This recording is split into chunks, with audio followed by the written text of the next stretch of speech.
trauma can be like little subtle things that happen to you that are subconsciously just creating havoc on your brain. And it can be like, trauma can be neglect, trauma can be verbal abuse, trauma can be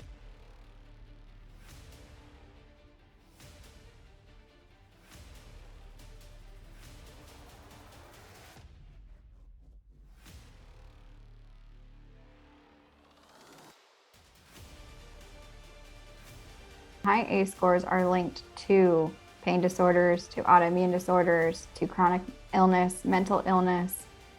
A whole study on it. It's a huge worldwide study.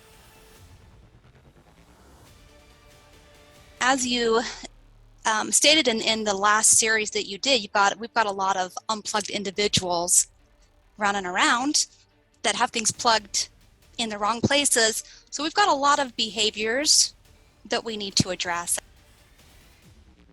I want to get into reactive abuse.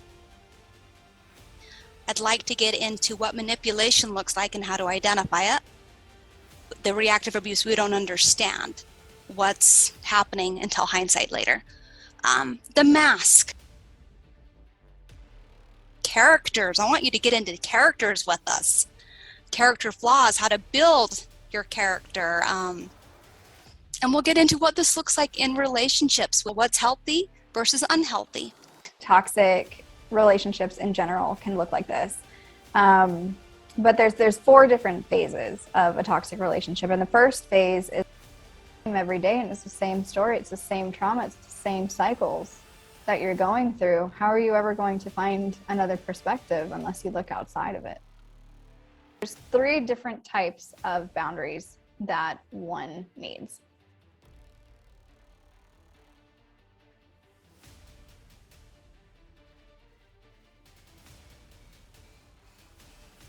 Just a young kid. He was probably 12 or 13 years old, but he was perpetrating on all the younger kids in his neighborhood.